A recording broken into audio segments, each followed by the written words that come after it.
February 17th at 6:01 p.m. Rachel, if you will, get a quorum. Joe Plankis, Here. Chip Parsley, Here. Steve Latour, Here. Brian Michael is absent, Patrick Downey. Here. Okay, we have a quorum. If you will please rise, let's say the Pledge of Allegiance. Pledge allegiance to the flag of the United States of America and to the republic for which it stands, one nation, under God, indivisible, with liberty and justice for all. Thank you very much. Are there any changes to the agenda, Janelle? No, there are not. Okay, we move on to approval of minutes. Hopefully everybody's had a chance to review them. Do we have any questions or comments on the minutes? Otherwise, we'll look for a motion for approval. I'll motion to approve the minutes as presented. Okay, Steve Latour, do I have a second? I will second that motion. Okay, Chip, second. All in favor, please signify by saying aye. Rachel? Joe Plankis, Aye. Chip Parsley, Aye. Steve Latour, Aye. Patrick Downey. Aye. Okay, motion passes 4-0. Thank you very much. Next item is approval of executive session memorandum. Do I have a motion for approval? I motion to approve the session. Okay, motion by Chip. Do I have a second? I'll second. Steve Latour, thank you. Rachel, please take the roll. Joe Plankis, Aye. Chip Parsley, Aye. Steve Latour, Aye. Patrick Downey. Aye. Okay, motion passes 4-0. Thank you very much. Financial matters, clerk treasurer's reports. Does anyone, including Janelle, have any questions or comments in regards to the financials? I do not have any comments. Okay, anything from commission members? Mm-mm.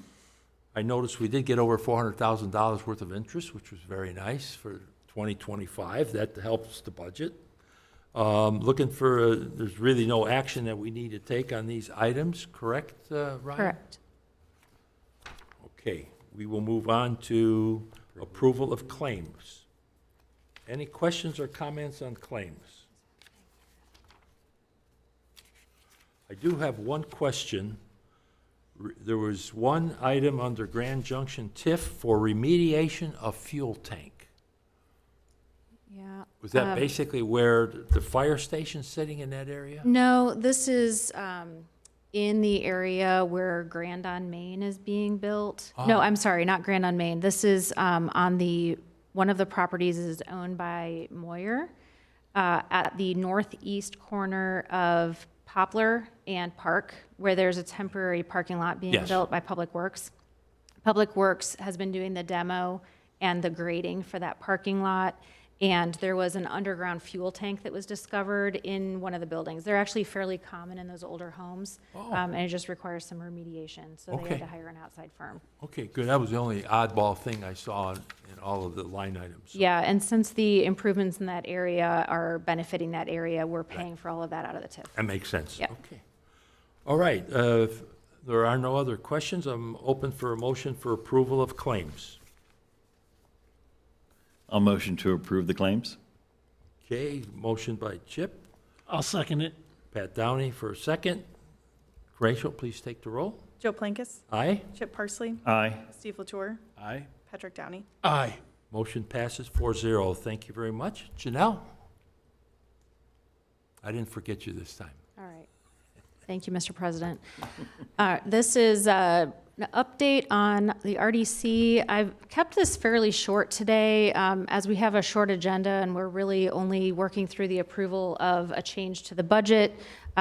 We have a number of projects that I'll be bringing back to you all next month as we have more action items, but in order to just stay efficient with our fewer number of projects, I thought I'd keep it fairly brief. Ooh, we have fancy animations. This is just a kind of recap of where we are in our downtown area. We have been working on a master plan of downtown, which was released back in November. As I've been doing updates with developers and investors in the area, or we've been attracting businesses, we have been highlighting some of these, I would say, highlights that we have in the city. One being our future downtown mixed-use walkable district, which is coming to fruition rather nicely over the last couple of months. Of course, we have the opening of the Union, including the parking garage. H Steakhouse just opened in the last couple of weeks, and we're starting to see more happen this time of year at the Grand Junction Plaza, of course, and I think as we have more of these businesses that are facing Grand Junction, we'll see more activation. But focusing in our developments with trail-oriented development, making sure that we're making good use of those really great amenities that we have in the Midland Trace Trail and the Monon, as well as some of our minor trails in the area.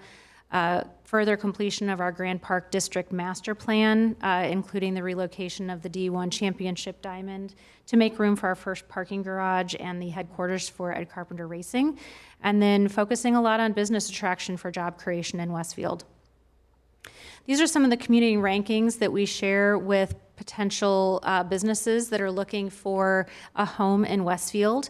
Highlights about our community rankings being number 5 best small cities in America by Wallet Hub in October. We've ended up on best places to live in Indiana. I'll also mention that the other Hamilton County cities typically end up in the top 10 to 20 on these lists as well, which is really great for our community because we have the opportunities to utilize the amenities in our surrounding area, which is a really great opportunity to attract businesses and residents to Westfield. We do have 11 parks, including Grand Junction Plaza and Simon Moon. Simon Moon has been winning every award that's available for parks over the last probably 3 to 4 months, and they're just getting ready to kick off their phase 2 expansion of the park, which will include some piers for fishing and some other amenities. We also have about 100 miles of trails within the city. We're really highlighting our pro-business incentives. We do customize our incentive packages, including real and personal property abatements. We do tax increment financing for qualified investments, typically when we're looking at incentives that require really heavy infrastructure investment. For example, if there are no utilities serving the area, we may do a TIF on a project that would not otherwise receive incentives, just to make sure that they have the services that would have been available if they were in a more well-established area of Westfield.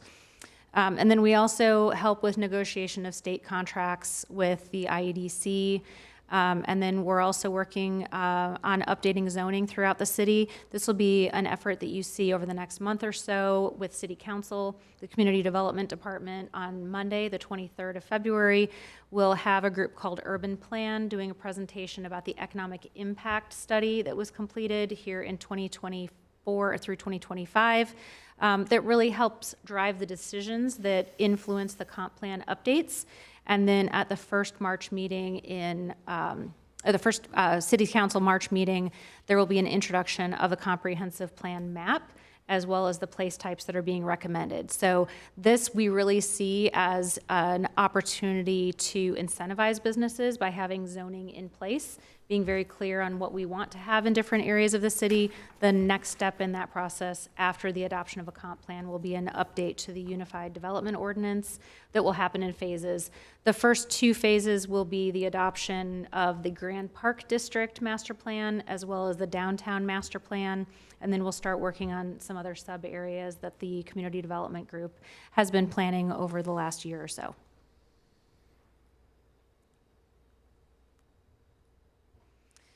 This is just a highlight of some of the educational and labor force features that we have here in the city.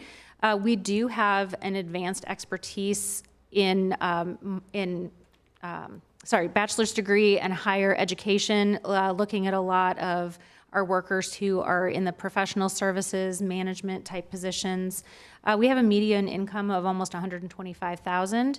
in the city, and we really see this as an opportunity to support the hiring needs of professional services, high-tech firms, especially with transitions towards AI, advanced computing, research and development, and our focus on sports technology here in Westfield. We think that we have a white-collar workforce that really supports those investments. Then we just have a labor force profile. This is information that is available through our website. You can follow some of the links on the Westfield Economic Development page to get to these reports that are provided that provide information on specific types of hiring throughout Westfield and Hamilton County. Some updates on the North Point area. Oh, I love the animations. We got to figure out how to get rid of them. When I preview, they don't show up.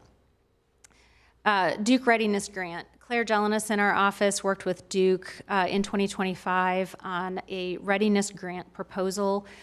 There was a site selection study that was done to really identify opportunities that we have in the North Point 2 area, which is shaded in red there. I think one of the best advantages that has come out of this study and this grant is not the $10,000 grant that we've received, but really the information that has been provided through the process, including a highlight on some of those high-tech advanced manufacturing opportunities. And I know Claire Jelinas and Chuck Haberman will be working with businesses to help highlight a lot of that information about our workforce as we're attracting more businesses. We're hoping that this North Point 2 area will be a location for headquarters, looking at it being a bit different than what is happening in North Point 1, the first portion within the Aurora allocation area, being more traditional general industrial. We see this as really an opportunity to have a little bit higher quality amenities and atmosphere for headquarters to plant their flag. We have a couple of projects that have started recently in North Point, including Commerce Park Lot 1. This is a spec building, about 12,000 square feet. Also in the same area, North Point Commerce Park 2. I don't know which number is which, but these are the 4 sites that we're looking at here along State Road 38 and East Street. So that we've got a 32,000 square foot multi-tenant building, and then we have zoning approvals that are underway for Lot 4 and the patch development. I think this one's patch. Yeah, so lots 2, 3, and 4 are these, and then the patch development here, which has already broken ground. These are just spec metal buildings, is that what they are? They are spec buildings. They have fairly high architectural standards. Okay. There's a lot of precast. Okay. The community development group has worked with each of the presentations to make sure that they have these high quality materials that we require for the area. Okay. So definitely not just a metal building that's okay. been not well thought of. Gotcha, okay. Then here are some of our neighbors up here at North Point. Beacon, which broke ground in 2025. This was a relocation from Zionsville. They have about $11 million investment, and then Community Hospital, which this tower, 120 beds, is currently under construction. Update on our public bid projects. Our first here is our Grand Park District ice hockey facility. This is a project that we had been intending to bring to the RDC to have the evaluation committee make a recommendation for a selection of an operator. We had literally a snow delay that has kept us from making that recommendation here in February, and we'll be coming back in March instead. The mayor and I, over the last month, have visited a total of 5 ice hockey facilities in various areas of the country. We have gone to Boston and Chicago. I took a trip up to Fort Wayne with Matt Deck, and I also had a back-of-house tour of the Fishers Event Center to see more of their food and beverage and their back-of-house operations. And those are representative projects of all 3 offers that we have received proposals from. All of these were shortlisted proposals. We went through interviews in November. We did have a letter of intent received from a major tenant in December and had some updated information received from each of the offerers to respond to the commitments of that tenant. Really, our next steps here We have received all of the information. We've evaluated all the information. We have a summary that we are reviewing with the evaluation committee over the next week. We'll be meeting to do a final scoring of all of the evaluation or all of the proposals, including the information that was gathered during the site visits. And we will issue a public notice of selection in early March. We could actually issue that as early as next week. The recommendation, however, won't come to the RDC until March 16th. I will say, though, the public notice will list who the recommended group is. So as soon as the public notice goes out to the papers, that will be public information of who we're planning to negotiate with. We'll move forward with an offer negotiation for the pre-development phase with the selected offerer, and we would not enter into a final agreement for construction and operation of the facility until after we've arrived at a guaranteed maximum price for the project, which is probably, if I had to guess, early 2027. This is a highlight of the Park Street project. This is a joint effort between the redevelopment group, as well as Parks and Public Works Engineering. It has taken all of us to get this project going. The funding for the project has come from a portion of the Simon Moon Parks Bond that was issued near the end of 2024. We have been working alongside Chris McConnell with the Parks Department. Lauren Wall has taken the lead on most of the coordination on the design and project management side of this project with Parks and with Public Works. A CMC, which is Construction Manager as Constructor, contract was finalized with the Parks Board late this fall, and that is executed with F.A. Wilhelm. Timeline for this project, mobilization, early summer 2026. They're looking at May right now. We'll have more detailed information that'll be published soon on the phasing of the project with completion in late spring of 2027. The project manager with F.A. Wilhelm has confirmed that they will keep one lane of Park Street open throughout the construction. They'll make sure that there is access to all of the businesses throughout that process. They'll be working through a very detailed maintenance of traffic process, making sure that they have their communications team, keeping all of those businesses updated throughout the project so they know what to expect. One of the changes that we will see happening from a logistics standpoint in downtown is that the valet will be going away. There is ample parking provided at the end of Park Street, west end of Park, over by Poplar, and the Union Square Garage is open. There's also street parking in some areas of Jersey Street as well as on Mill.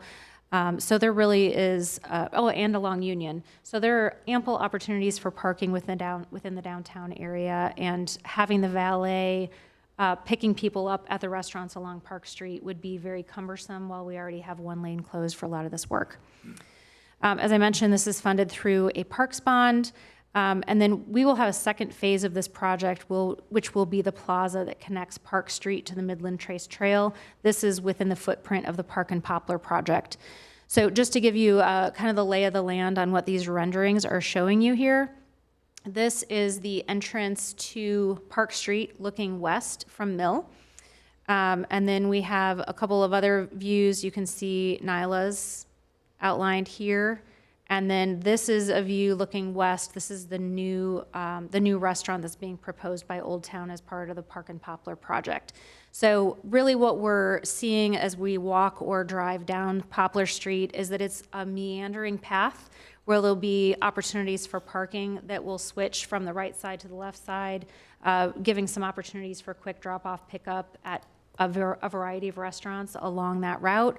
We're also reversing the traffic flow of Park Street. It currently is navigable from west to east. We're going to be reversing that, and you will drive on Park Street from east to west. And this will help improve the traffic flow so that we have right-hand turns throughout the downtown rather than left-hand turns to navigate through the area.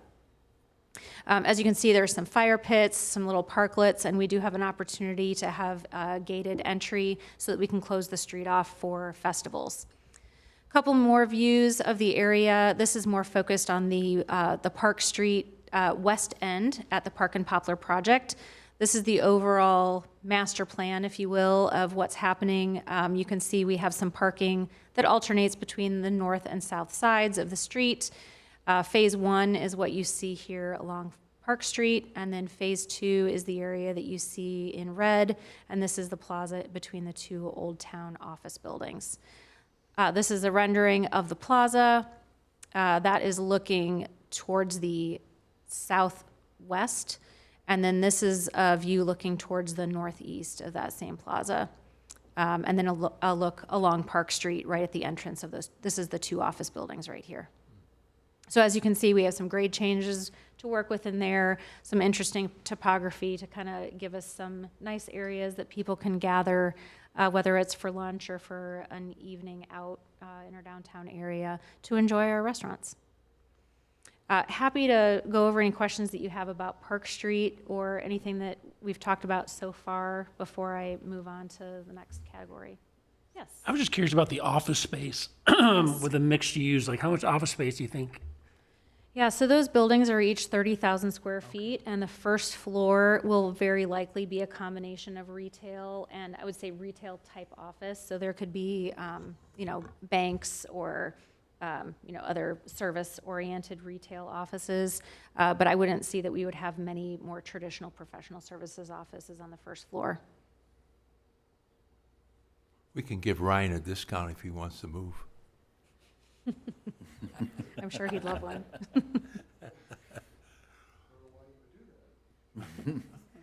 Okay, and then Market Court Incubator. We'll be talking about the funding for this project as we move through our action item, our single action item that we have today, which is the updated spending plan. This is an incubator space that we have talked about previously in this meeting. We would be running a couple of different types of programs in the building. I have talked with a couple of local partners who were potentially interested in working with us. Unfortunately, the library has decided that they do not want to have a location right here. So we're not partnering with the library, but are looking for some other community partners that we would partner with for some additional spaces. And we'll probably go out for an RFP for operation of some of the spaces. Including a potential creative economy, let's say studio type space, maker space within the facility, because my team does not have the capacity to run a maker space. So we think this is something that could be monetized by a group. We just need to put together all of our requirements to make that happen. Also working with JS Held and working through the final stages of a design proposal to go through a conceptual level design on the building so that we could get started on construction here in, let's say, sometime later this spring. We already have possession of the building. Community Development Corporation actually has possession of the building, and it is currently still occupied by the schools. Their facility department has been working out of that facility for some time, and they're not quite ready to move into their new location over on the west side of Westfield. So we're letting them sublease from us for a short period of time. We are looking at an accelerator program. This would be a third-party managed entrepreneurial program, looking at funding opportunities and sponsorship for that to get kicked off hopefully later this year. This would be 2 cohorts per year focusing on sports tech businesses. This would be providing startups with mentoring, education, and venture capital opportunities. I had an opportunity to visit an event that was being run by an accelerator program recently, and I thought it was really interesting to hear from the companies that were going through these types of programs how beneficial the mentorship really is throughout this process, them being connected to other entrepreneurs who can help guide them through their process and really figure out how to launch. We're also looking for opportunities to increase our entrepreneurial activity focused on high-wage, high-value jobs. So this would be both through the accelerator as well as what I'm calling the incubator space. You could think of it as somewhat like a co-working space, like you would see at a Co-Hatch or an Industrious. However, we're going to make sure that we have programming to support the entrepreneurs, making sure that we are creating those touch points with our community so that when they grow, they want to stay here. Trying to build new businesses and retain them. We do have some community partners, entrepreneurs here that have spoken up saying that they would like to be mentors with that incubator space, whether that's a formal or informal arrangement. They want to see rising tides lift all ships here. And then we think that this is a great opportunity to use a temporary office space for incentives as businesses are looking to be attracted here and they need a short-term home while they're building out a space or visiting here from another country. And we also think it's just great for collaboration and networking. We'll be working through more specific space needs, but looking for hot desking, so places that people can just stop and do some work in an unreserved area, shared workstations, high-speed internet, break room. There is already a break room facility there that's in fairly decent shape, and then small office suites and classroom conference areas. So we will bring more information about this project as it develops, but the funding for the project that we'll be talking about during the cash flow and spending plan discussion will really highlight how we're going to bring TIF and our capital dollars towards the project itself. We do have a number of improvements and repairs that we've identified for the project. The initial investment, we are in a 5-year lease. Our Community Development Corporation began leasing the facility on February 1st, 2026. Is a $12 per square foot triple net lease, which comes out to about $20,000 a month plus utilities. There are currently no taxes being paid on the property. It's been occupied by the schools for some period of time, and now the Community Development Corporation, having taken possession, also will not have taxes due.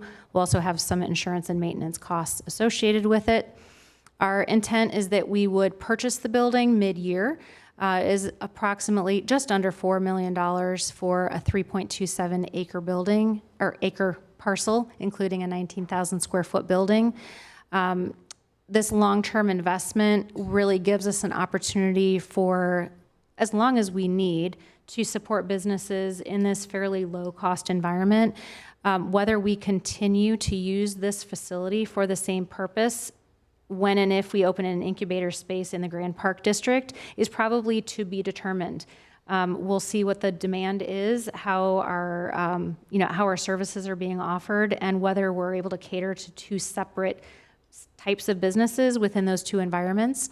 Our initial idea is that this facility would stay more geared towards startup businesses that are looking for a lower cost investment.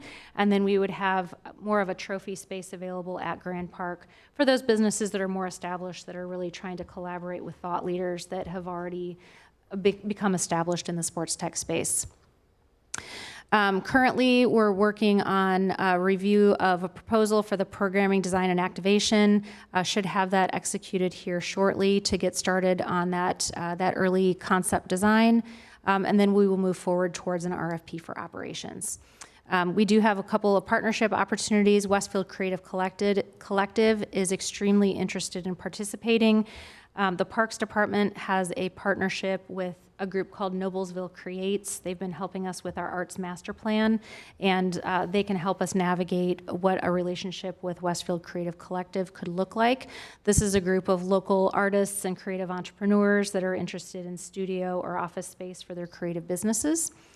We also have some higher education partners that are interested in participating, whether it's education for entrepreneurs or teaching some classes out of the building, and then some nonprofits that I have heard are looking for some space as well.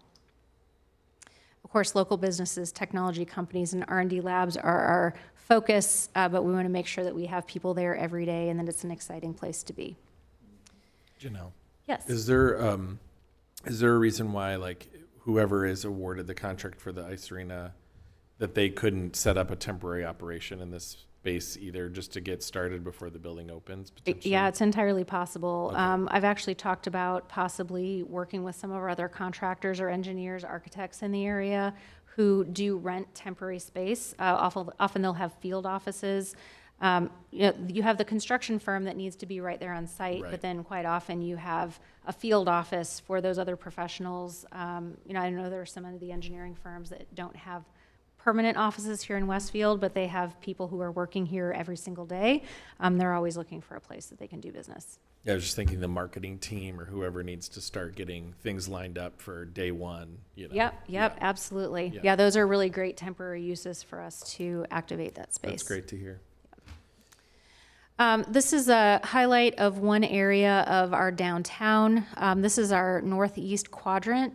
I wanted to really focus on this one as an area of improvement for our downtown, specifically because it highlights the Ambrose on Main project. You'll recall that we approved this project in early 2024.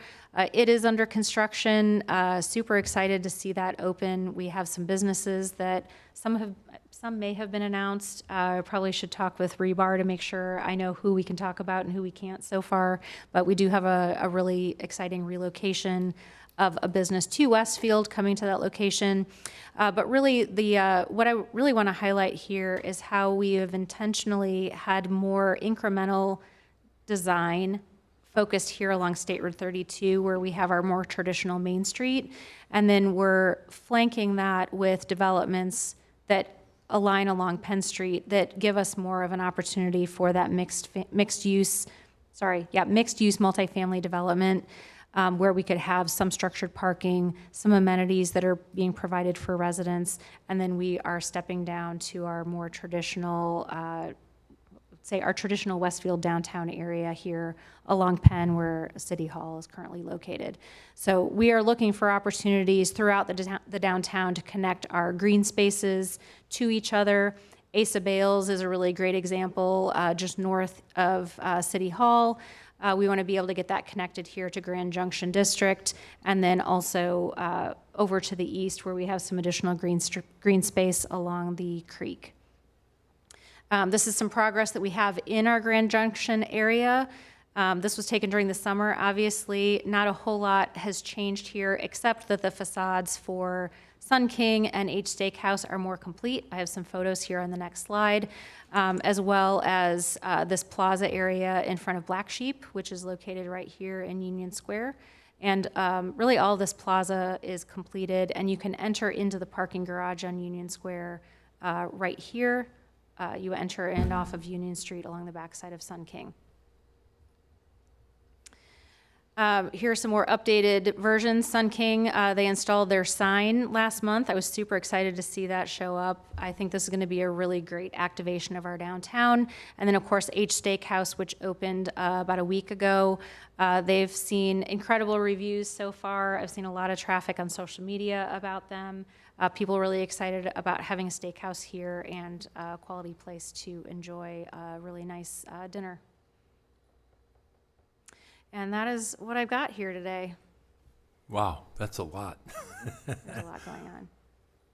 Well, thank you for the detail, Janelle. You're welcome. That's a great update, and I know it's maybe a little slow start for some of the things you wanted to get done beginning of the year, but that's okay. Yeah, they're big things. We'll Big make them things, happen. Yeah, it's going to take time. Yeah. So we're okay with that. Okay, we have no old business. We have one new business item, the 2026 RDC spending plan, and Janelle, back to you. Yeah, let me see if I can get this enlarged here a bit. And I might ask for Rachel to help me walk through some of these changes, if you don't mind. You want to walk through them? I can drive on the screen. Okay. You want to talk through the changes that we have on the RDC Capital Fund? Yeah, so we've updated the capital projects line in the RDC Capital Fund to reflect the purchase of the Market Court property towards the middle of the year, as Janelle mentioned. So along with the purchase of the property, also including some room for renovations. So we've got capital projects in the RDC Capital Fund, as well as Main Street. And if you could scroll over, we're also looking at Aurora, I believe. Yep, Yes. over there. So 1 million from Aurora, 2 million from Main Street, and then about 1.5 million from the RDC Capital Fund. Yeah, so our timing strategy for the purchase of the Market Court property would be to continue leasing the property until mid-year. We'll have our mid-year tax payments that come in that help fund our TIF, and at that point, we'll have enough cash on hand within those allocation areas, and as Rachel said, about $1.5 million within our capital projects fund that we can fully fund the renovation and the purchase of the property. So we can get started on renovation plans, and we could probably even get started on the renovations here in the first half of the year, and then close on the property again after those mid-year payments. And then we had a few changes here in the grants line as well. Yep, so we're showing 13 million, which was granted in 2025 by City Council from the 266 Capital Fund. So we're showing those being spent this year to be granted to the Downtown Westfield Community Development Corporation. And then there's also a grant of $925,000 being shown from the Grand Junction area for Isotopia is ready to collect that grant. Yeah, so the Isotopia grant was approved in 2024. This was a part of an overall incentive package to the company, which included an abatement and a grant of $925,000. They've submitted their initial paperwork for reimbursement, so we know that is going to come due here in 2026. Still going through the process of making sure all their I's are dotted and T's are crossed, but we do expect that to be payable. And then the $13 million that Rachel had mentioned in the RDC capital column in the grants. This is for the Jersey Street or Grand on Main garage, as well as the Park and Poplar garage. That money, again, will be granted to the Downtown Westfield CDC to use as incentive to oversize those two parking garages. Okay. I believe those are all the changes. Okay, any questions from commission members? If not, I'm open for a motion for approval of the revised spending plan. I motion to approve. Okay, Chip, second. I'll second. Steve Latour, second. Rachel, please take the roll. Joe Plankis. Aye. Chip Parsley. Aye. Steve Latour. Aye. Patrick Downey. Aye. Okay, motion passes 4-0. Thank you very much. Good report, ladies. Appreciate that. We don't have any other business at this point, and we have our next regularly scheduled meeting on Monday, March 16th at 6 p.m. We have any other items for Janelle? Steve, yes. I just want to thank Janelle for this Thursday. She's going to go in front of the Westfield Chamber and present this information to the community. I was told today by the Chamber CEO, Courtney Albright, that it's a sold-out room. Oh, cool. So they've got over 225 guests that are coming, which I think just is a testament to what's going on in Westfield and the excitement that people have for our community. So I know that you'll do a fantastic job, and many of us will be there. I won't unfortunately be able to be there, but many of us will be there. I'll cheer too. for you, Steve. Thank you. Thank you. So wish Thank you you. a great presentation Thank you. And you said this Appreciate is it. next Thursday? this It's this Thursday. Thursday. Oh, this 11-1. Thursday. Okay. Chamber at Chatham Hills. Okay. Okay, if we have no other business, do I have a motion for adjournment? I'll motion to adjourn. I'll second that. All in favor, please signify by saying aye. Voice vote. Aye. Aye. Aye. Meeting's adjourned. Thank you all. 6:39, not bad. Do you get those? You have anything emails? for us to sign?